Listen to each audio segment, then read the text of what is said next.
Sir మాకి అడవిలో. నలుగురు అన్నదమ్ములు, 15 ఎకరాలు ఉంది. మేము అక్కడికి ఒక్క నిమిషం మెల్లగా నేను అడిగిన ప్రశ్న సమాధానం చెప్తే ఆటోమేటిక్లీ మనం ఏం చెప్పదలుచుకున్నాం అనేది కూడా మెసేజ్ వెళ్ళిపోతుంది. మీ పేరు అమ్మాజాన్.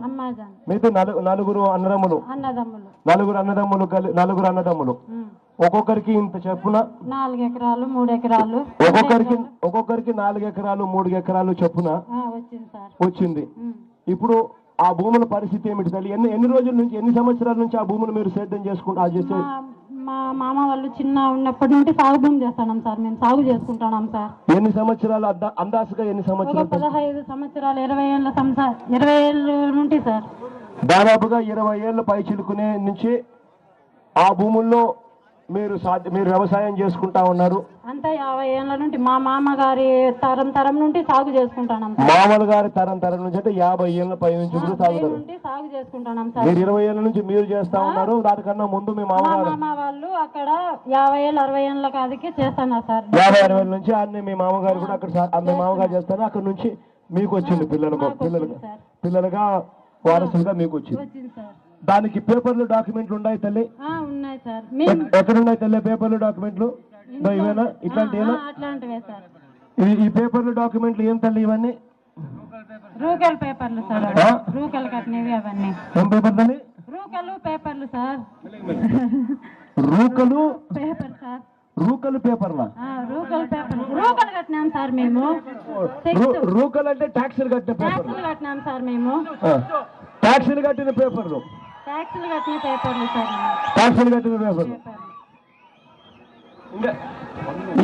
ఇవన్నీ మీరు ఇవన్నీ పెట్టుకొని అక్కడే బోర్లు కూడా వేసారు తల్లి? మేము బోర్లు వేసినాం, కరెంటు తీసినాం, అప్పులు చేసుకొని బతకలేక బోర్లు తీసినాము, కరెంట్ ఇచ్చినారు, బతకలేక బయట దేశం వెళ్ళిపోయినారు సార్ మా భర్త. అప్పులు చేసుకొని మా పిల్లలు 2 ఉన్నారు సార్. వాళ్ళకి దగ్గర పెట్టుకోవాలి. సోలార్ లో మా పిల్లలకి జాబ్లు ఇస్తామన్నారు. దానికి ఎవ్వరు ఏం పట్టించుకోవడం లేదు. మాకు కొన్ని రాజశేఖర్ రెడ్డి గారు ఉన్నప్పుడు మాకు కొన్ని భూములకి పట్టాలు వచ్చినాయి సార్. స్వయంగా నేనే బండపల్లికి వెళ్ళి రాజశేఖర్ రెడ్డి గారి చేతుల మీదుగా పట్టా బుక్కులు తీసుకున్నాను సార్ నేనే. మళ్ళీ ఇంకా కొంచెము పట్టా కాకుండా సాగు భూములు గాని ఉన్నాయి సార్ మాకి. దానిలకు ఇవ్వం మీకు అంటున్నారు సార్. నేను అడిగినట్టు చెప్తా పోతా అంటే సరిపోతున్నాయి తల్లి. ఇప్పుడు ఈ పంటల్లో మీకు ఖచ్చితంగా వెలగల్లు రిజర్వాయర్ అయితేనేమి, పెద్దపల్లి రిజర్వాయర్ ద్వారా అయితేనేమి ఖచ్చితంగా మీకు మంచి నీళ్లు వస్తా ఉన్నాయి. బాగా నీళ్లు బాగా పుష్కలంగా 8 బోర్లు వేసినాం సార్. బాగా పుష్కలంగా ఉన్నాయి నీళ్లు, బాగా పుష్కలంగా ఉన్నాయి.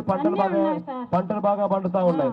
కనీసం అంటే ఒక పంట ఖచ్చితంగా పండుతుంది, ఇబ్బంది లేకుండా ఫెయిల్ కాకుండా పండుతుంది ఖచ్చితంగా. ఆ హంద్రిని కాలువ కూడా మధ్యలో నుంచి పోతే ఖచ్చితంగా ఇంకా బాగా పండుతుంది.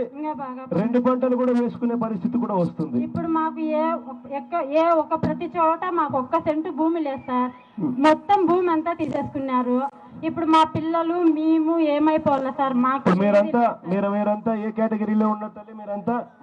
మీరంతా సాగుదారు రైతుల కేటగిరీలో ఉన్నారు. సాగుదారులు కొన్ని ఉన్నాయి, పట్టా పాస్బుక్లు కొన్ని ఉన్నాయి సార్. సాగుదారు రైతు పాస్బుక్లు డబ్బులు కేటగిరీలో కొన్ని ఉన్నాయి. అసైన్డ్ కేటగిరీలో, అసైన్డ్ భూముల కేటగిరీలో కొన్ని ఉన్నాయి. మీరు డీ ఫామ్ పట్టాలి. అసైన్డ్ కేటగిరీలో కొన్ని ఉన్నాయి. కొన్ని కొన్నేమో దీంతో సాగుదారు రైతుల కింద ఉన్నారు. మీకు గవర్నమెంట్ మీ భూములను లాక్కునిందా? మీ దగ్గర నుంచి మిమ్మల్ని అడిగి మీ దగ్గర నుంచి మీరు ఒప్పుకున్నాక తీసుకుందా సార్? మేము వాళ్ళు వచ్చి అడిగినా సార్ మేము ఇవ్వమంటే వాళ్ళు మీరు మా భూములు మీరు ఎందుకు ఇవ్వరు అని తీసుకున్నారు. నోటీసులు పంపించినారు సార్. అంటే మీకు ఇష్టం లేకపోయినా కూడా అధికారం వాళ్ళ దగ్గర ఉంది కదా అని చెప్పి దౌర్జన్యంగా మీకు ఇష్టం ఉన్నా లేకపోయినా కూడా ఇది మా భూములు అని గవర్నమెంటే వచ్చి మీ దగ్గర నుంచి బలవంతంగా లాక్కునే కార్యక్రమం చేసింది.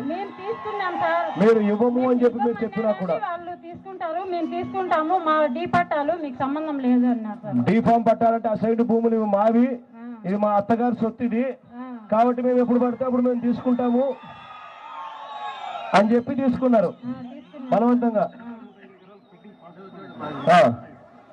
ఈ అన్ని భూములను తీసుకున్నారు.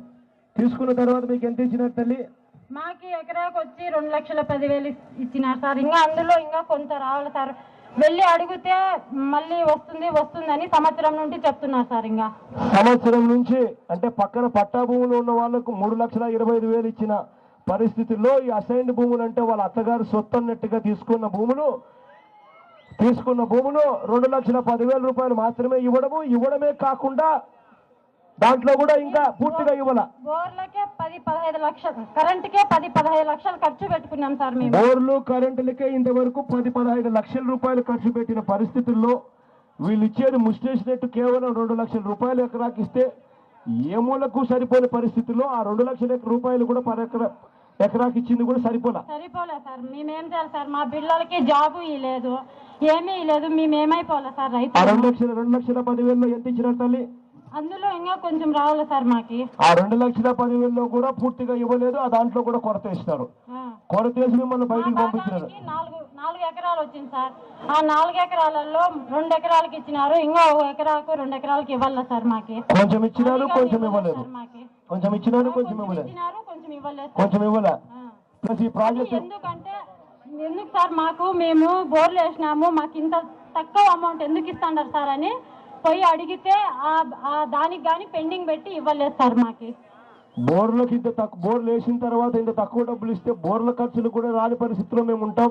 ఎలా మా పరిస్థితి అని అడిగితే అలానా మీరు అడుగుతారు అని చెప్పి అసలు పూర్తిగా ల్యాండ్ కూడా పూర్తిగా ఇవ్వకుండా కూడా 2,10,000 కూడా పూర్తిగా ఇవ్వకుండా సగంలో ఆపేసిన పరిస్థితి.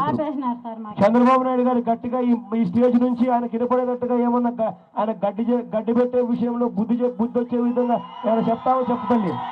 చంద్రబాబు నాయుడు గట్టిగా చెప్తామో చెప్పు. చంద్రబాబు నాయుడు దయచేసి బీదల మీద ఏ కనికరం చూపించి ప్రతి ఒక్కరికి న్యాయం చేశాడుగా చూడండి. అయ్యా చంద్రబాబు నాయుడు గారు, అయ్యా ఒక్కరికి న్యాయం చేయండి అని చంద్రబాబు నాయుడు గారికి కోరుతున్నాం సార్ మేము. అయ్యా చంద్రబాబు నాయుడు గారు, దయచేసి మా కన్నీళ్లు చూడండి సార్. మా పిల్లలకి మా భవిష్యత్తు మీ చేతుల్లో ఉన్నాయి సార్. పౌరత్వం మీది సార్. దయచేసి మమ్మల్ని ఆదుకోండి సార్. నక్కలేదు. అయ్యా చంద్రబాబు నాయుడు గారు, ప్రభుత్వం మీది, హిట్లర్ మాదిరి ఉండద్దండి. మానవతా దృక్పథంతో ఆలోచన చేయండి.